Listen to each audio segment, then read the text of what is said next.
Bismillahirrahmanirrahim. Alhamdulillah rabbil alamin. Wassalatu wassalamu ala nabiyyina Muhammadin wa ala alihi wa ashabihi ajma'in. Wa ba'd. Assalamualaikum warahmatullahi wabarakatuh.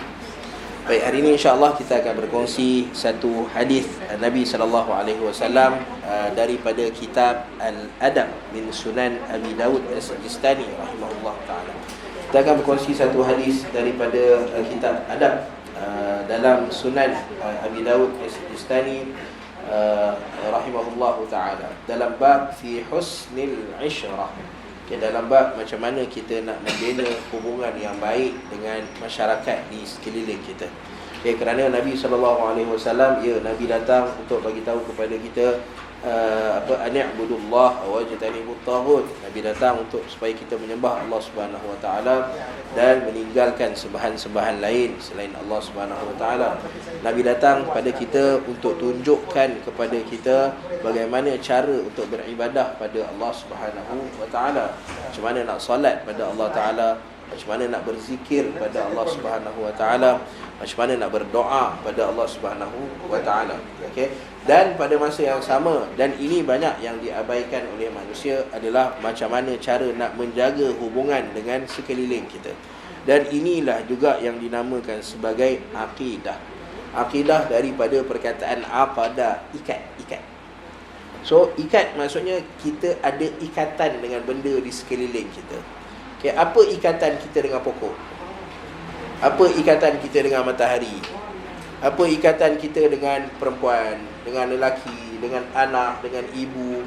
So, apa ikatan kita dengan jiran kita? So, semua ikatan ini adalah akidah. Okay, akidah, ikatan macam mana yang kita nak bina.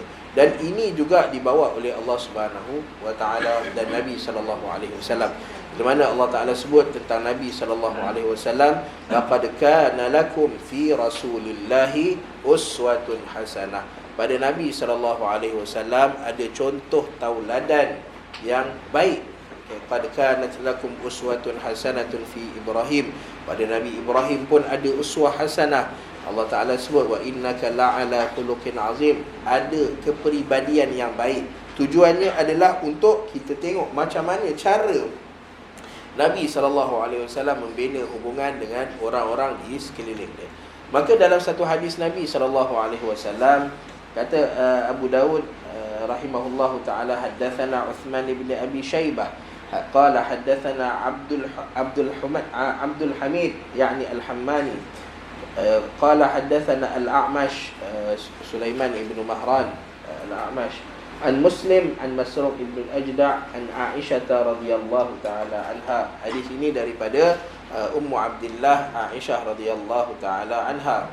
Qalat, kata Aisyah radhiyallahu taala anha, kana an-nabiy sallallahu alaihi wasallam idza balaghahu 'anil rajuli syai'a lam yaqul ma balu fulanun yaqul walakin yaqulu ma balu aqwamin ma balu fulanin yaqul walakin yaqulu ma balu aqwamun atau ma balu aqwamin yaquluna kadza wa kadza.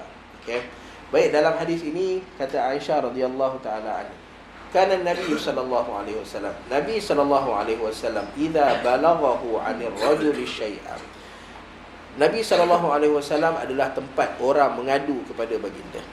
So, bila ada sahabat-sahabat dia melihat perkara-perkara yang tak sesuai berlaku dalam masyarakat, ataupun ada peristiwa-peristiwa tertentu yang berlaku dalam masyarakat yang mereka nakkan penyelesaian dia. Dan ini antara adab para sahabat radhiyallahu taala anhum.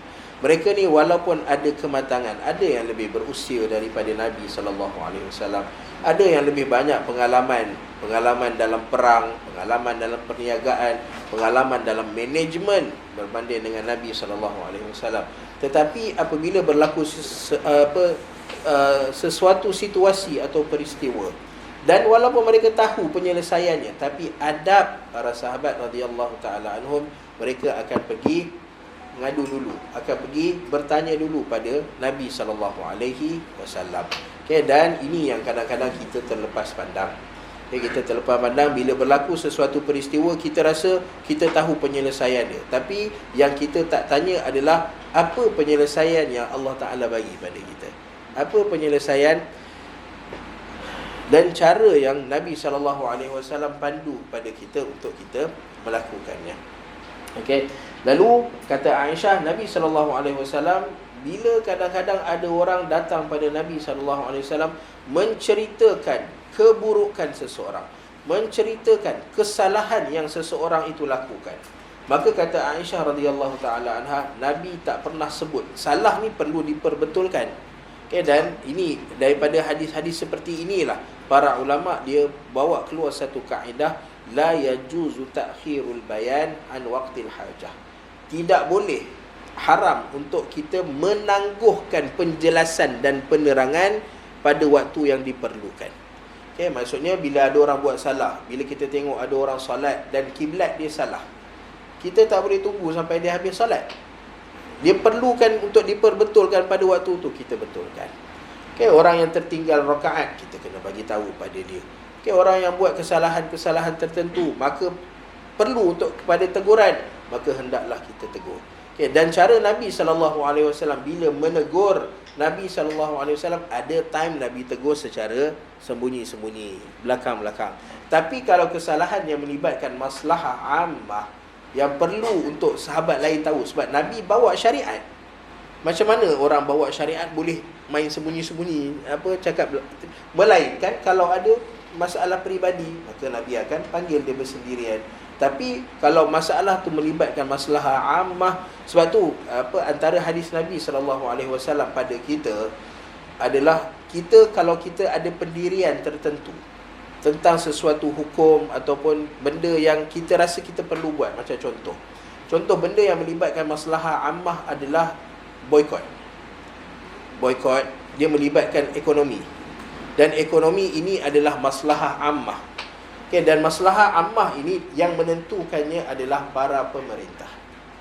Okay, yang menentukannya adalah orang macam Nabi SAW, macam Khulafa Ar-Rashidin, macam pemimpin-pemimpin yang kita ada. Mereka yang menentukan nak boikot tak nak boikot, bergantung kepada para pemimpin. Tapi kita ada pandangan kita sendiri. Okay, kita ada, walaupun pemimpin kata tak payah boikot, ataupun mereka senyap je, tapi kita sebagai jihad, kita lawan Israel, maka kita nak boikot. Okay? Maka bila kita nak boikot, kita boikot. Okay? Maslahah ammah, jangan cerita kat orang dan jangan promote kat orang, jangan sebarkan kat orang. Kita dengan pendirian kita sendiri sahaja. Okay? Benda-benda berkaitan maslahah ammah, maka urusannya balik kepada para pemerintah. So Nabi SAW jika ada perkara-perkara yang perlukan teguran secara umum, Nabi akan tegur. Tetapi kalau kesalahan tu dilakukan oleh fulan ibnu fulan, Nabi takkan sebut nama dia. Nabi takkan sebut nama dia. Lam yaqul, apa kata Aisyah, lam yaqul ma balu fulanun atau ma balu fulanin yaqul. Nabi takkan kata kenapalah fulan bin fulan buat macam ni, kenapa Ahmad buat macam ni, kenapa Abu buat macam ini. Nabi takkan sebut nama orang. Okay? Sebab kadang-kadang kita pun, kadang-kadang hatta ada sebahagian dari kalangan para ustaz pun, antara cara mereka menegur adalah dengan bawa datang gambar ataupun skrin yang menunjukkan orang spesifik, orang tertentu. Okay? So bila kita bawa screenshot ni, bila kita bawa gambar, kita bawa kata-kata daripada orang tertentu, teguran yang bersifat umum tadi dia dah jadi khusus pada orang tertentu. Okay? Dan ini boleh merosakkan, satu, dia boleh merosakkan hubungan antara kita. Okay? Dan satu lagi, dia boleh menimbulkan orang ni ada pengikut dia, ni ada pengikut dia, maka berlaku perbalahan antara pengikut. Sebab tu Nabi SAW tak pernah sebut nama orang. Dia tak pernah kata ini salah, ada kesalahan yang dilakukan oleh macam contoh ada teguran yang berkaitan dengan doa kunut nazilah. Kunut nazilah yang mana Nabi SAW ada sebahagian orang yang menyebutkan bahawa kunut nazilah ni sebulan je. Okey, lalu nak betulkan kesalahan ni, sebab hadis Nabi SAW bukanlah maksud sebulan. Nabi SAW buat sebulan tu sebab keperluan pada waktu tu hanya sebulan. Lalu kita nak tegur bahawa salah bila sebut Nabi SAW hanya kunut nazilah selama sebulan. Okey. Lalu kita nak betulkan kesalahan tu, Tapi kalau kita betulkan kesalahan tu dengan kita bawa kenyataan orang tersebut. Sebab kalau kita tegur secara umum, orang akan tahu.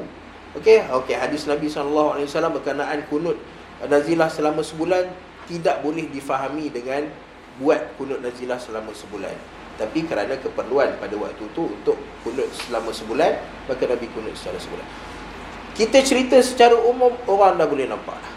Tapi kalau kita tempekkan kenyataan orang lain, kita postkan kan Facebook kan, dia boleh tag pada kenyataan.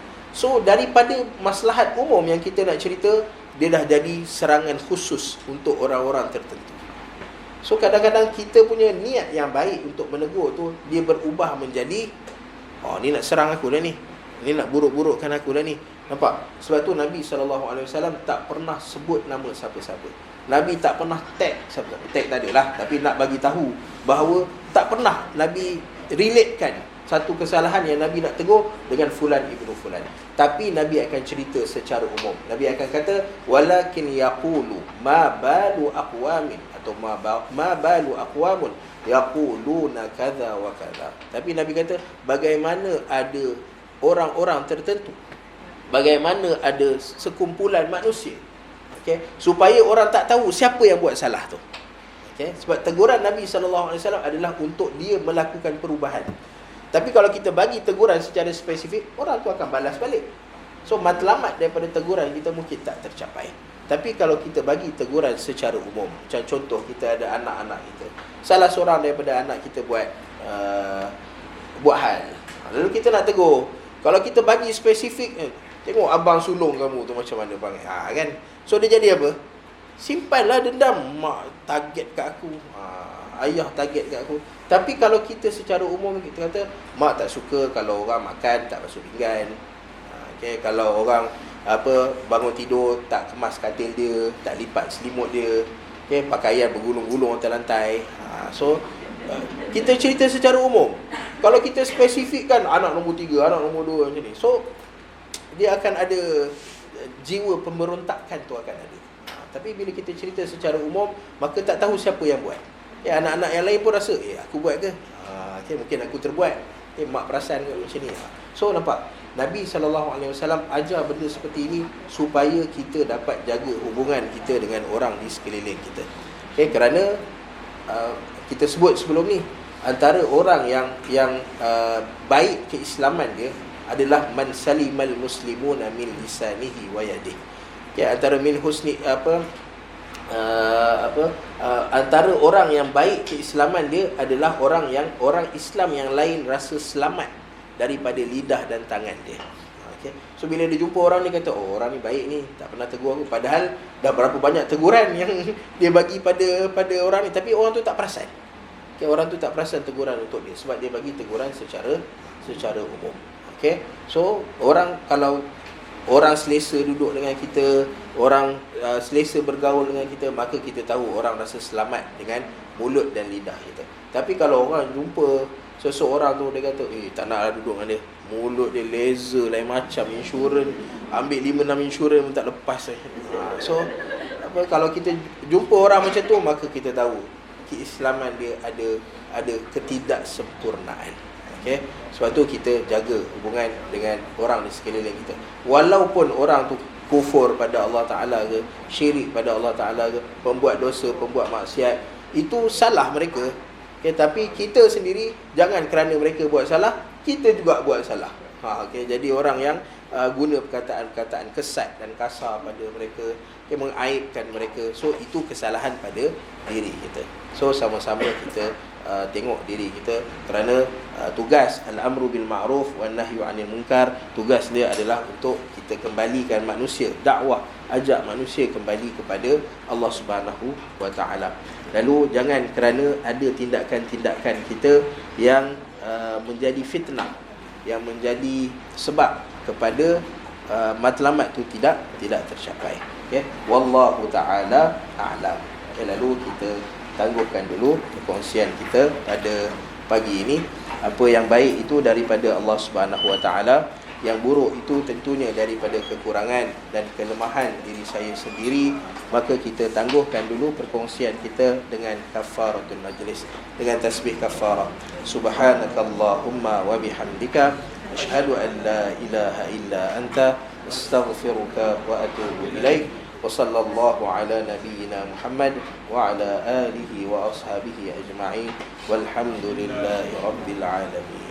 Assalamualaikum warahmatullahi wabarakatuh.